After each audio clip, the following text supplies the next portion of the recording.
Sir, शिक्षक नियोजन बिहार में लंबे समय से एक बड़ी समस्या रही है। कई बार घोषणाएं हो रही हैं, नियोजन होता है, रद्द होता है, फिर रद्द होता है, फिर रद्द होता है। आखिर शिक्षकों के साथ ही क्यों खिलवाड़ करती है सरकार? दरअसल जो प्रक्रिया सरकार ने बनाई है, प्रक्रिया ही कुछ ऐसी है कि उसमें कुछ गुंजाइश है गड़बड़ियाँ करने की। यहाँ तक हम लोग तो कई बार सरकार को ये सुझाव दिए हैं कि इस नियमावली को संशोधित किया जाए। ये नियमावली इस तरीके से शिक्षकों की नियुक्ति की जा रही है, ये नियमावली किसी भी तरीके से शिक्षा और शिक्षक के हित में नहीं है।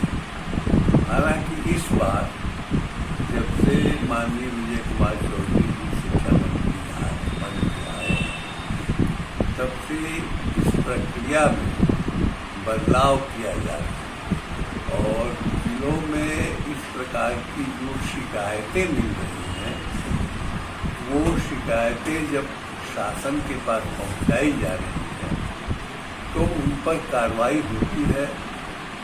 मैंने जहाँ तक मुझे जानकारी है, कई नियोजन इकाइयों की प्रक्रिया को पूरी तौर पर रद्द करके और केंद्रीय स्तर पर उनको कराने की व्यवस्था हुई है। इसलिए आप लोगों के संज्ञान में अगर कोई खास नियोजन इकाई द्वारा ऐसा गलत व्यवहार किया जा रहा है, गलत तौर तरीके का इस्तेमाल किया जा रहा है, तो माननीय मंत्री शिक्षा और निदेशक प्राथमिक शिक्षा के मेल पर आपको पूरी घटना को लिख करके जो साक्ष्य हैं आपके साथ, आप अप्लाई कर दीजिए और एक प्रति उसकी हमको भी दे दीजिए, तो हम माननीय शिक्षा मंत्री को और जो अपर मुख्य सचिव शिक्षा के हैं उनको दूंगा और उनसे आग्रह करूंगा कि इस नियोजन इकाई ने गड़बड़ी की है, धांधली की है, इसको रद्द करके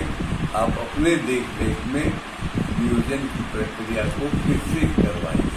क्या नियोजन के माध्यम से ही शिक्षकों को बहाल किया जाना जरूरी है? इसलिए अभी तो उसमें जब तक बदलाव नहीं होता है, सरकार बदलाव नहीं करती है, तब तक जो पंचायती राज संस्था और नगर निकाय संस्थाओं की जो नियोजन इकाइयाँ हैं, उन्हें नियुक्त करने का अधिकार हम लोगों ने बार बार सरकार का ध्यान आकृष्ट किया है। शिक्षकों की नियुक्ति के लिए कोई आयोग होना चाहिए या जिला स्तर पर जिला पदाधिकारी की अध्यक्षता में कोई कमेटी होनी चाहिए, लेकिन सरकार पंचायती राज की व्यवस्था जो संविधान के 245 अनुच्छेद के अंतर्गत है, उसके आलोक में बिहार में नियोजन इकाइयों के माध्यम से नियोजन कर रही है और इसमें अभी अपेक्षित बदलाव नहीं हो पा रहा। हम लोग लगातार बदलाव के लिए दबाव दे रहे हैं सरकार। अच्छा सर, एक सवाल ये है कि अभी STET 2019 लिया गया, जिसमें कि सीट के बराबर रिजल्ट की बात थी, रिजल्ट दिया भी गया, मेधा सूची बनाया गया, लेकिन शिक्षा मंत्री कहते हैं कि merit is equal to not merit. क्या ये लगता है कि गुणवत्तापूर्ण शिक्षा के लिए ये संकेत अच्छा है?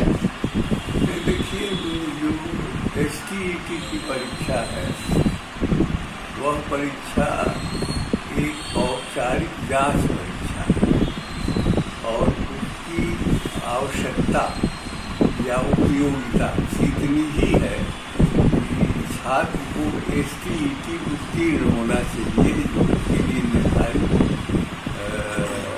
मानक है या जो अंक। तो क्या सरकार अपने विज्ञापन से मुकर जाएगी? सरकार ने जो विज्ञापन दिया था, तो उसमें जो बिहार विद्यालय परीक्षा समिति ने जो मेरिट निकाल दिया कि मेरिट में फलाना, गैर मेरिट में फलाना, यही गलत है। मेधा सूची में STET के अंक को जोड़ने का कोई प्रावधान नहीं, वो सिर्फ और सिर्फ एक योग्यता है, क्वालिफाइंग योग्यता है। और क्वालिफाइंग योग्यता इसलिए है, मैं तो स्पष्ट इसको कह रहा हूँ, क्योंकि सरकारों के पास अब नौकरियाँ नहीं हैं। सरकार नौजवानों को बुलाने के लिए, बरगलाने के लिए, लंबे समय तक खींचने के लिए ये विभिन्न प्रकार के तौर तरीके इस्तेमाल कर रहे हैं। वरना मेरी समझ है एक शिक्षक की हैसियत से और शिक्षाविद की हैसियत से कि सरकार को STET लेना ही नहीं चाहिए। जब वो B.Ed की योग्यता हासिल कर लिया, जब वो प्रशिक्षण प्राप्त कर लिया, तो शिक्षक बनने की पात्रता उसमें आ गई। लेकिन अब ये एक लंबे दौर तक उनको खींचना है। उनके पास तो नौकरी है नहीं, लड़का उसी नाम पर घूमता रहेगा, टहलता रहेगा। इसलिए ये बात आई है। अब आई है, सरकार का आदेश है, भारत सरकार का आदेश है, तो बिहार सरकार को भी मानना ही है।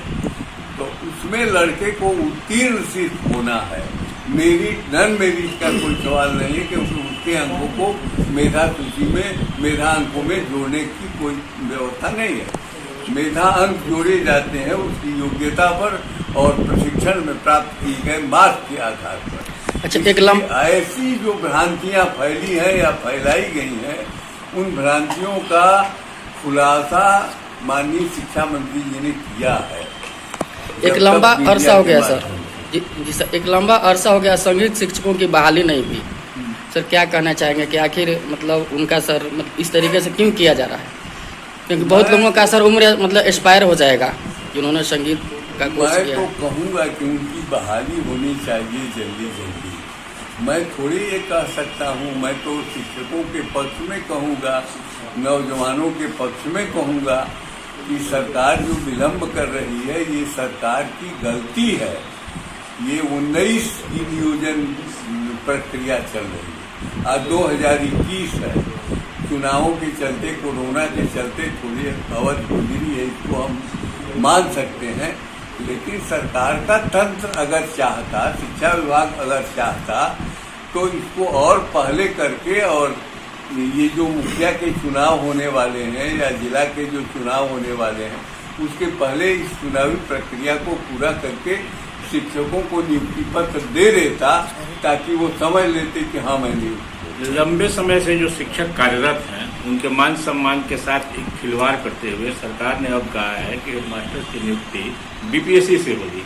क्या जो शिक्षक 10 साल, 12 साल, 15 साल से स्कूलों में सेवा दे रहा है, उनका कहीं ना कहीं इसमें आप लोगों ने उसका विरोध किया, शायद उसको आप लोगों ने नहीं देखा है।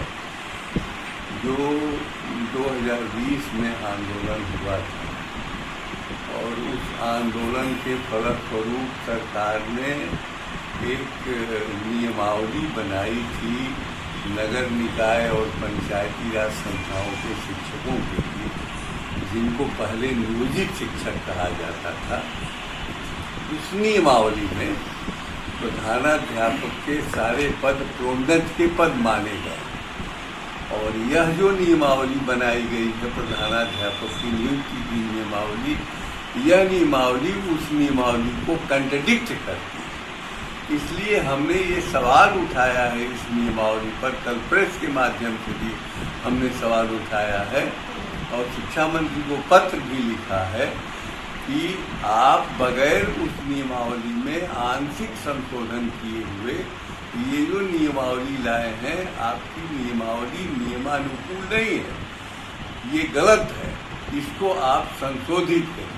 एक दूसरी बात कि जब आपने कहा है कि प्रधानाध्यापक के सारे पद प्रोन्नत के द्वारा भरे जाएंगे, तो जब तक इस धारा को एमेंड नहीं किया जाएगा तब तक आप सीधी नियुक्ति कैसे कर सकते हैं। अमूमन होता ये है कि जो प्रोन्नत के पद होते हैं, प्रधानाध्यापक का पद, 50% उसमें नियुक्ति होती है सीधी और 50% प्रोन्नति से भरे जाने का प्रावधान।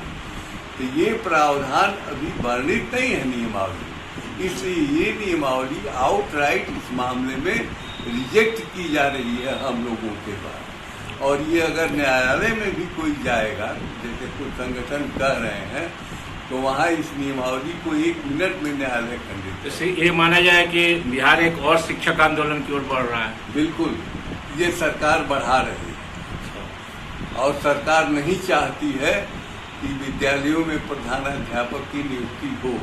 ये नीति आयोग ने बहुत पहले कहा है 2 साल पहले कहा है कि बिहार में स्कूल रन विदाउट हेडमास्टर है, और मैंने इस ओर माननीय मुख्यमंत्री जी का ध्यान आकृष्ट किया। मैंने सुझाव भी दिया था कि प्रधानाध्यापकों की नियुक्ति की क्या व्यवस्था होनी चाहिए। वो फाइल दब गई और फिर ये 20 में हड़ताल के बाद ये नियमावली बनी, और ये नियमावली बिना शिक्षक संगठनों से विमर्श किए हुए बनी है। इससे ये नियमावली की भी वही गति होगी और मिला जुला करके सरकार प्रधानाध्यापक की नियुक्ति नहीं करेगी, कह देगी कि कोर्ट में मामला लड़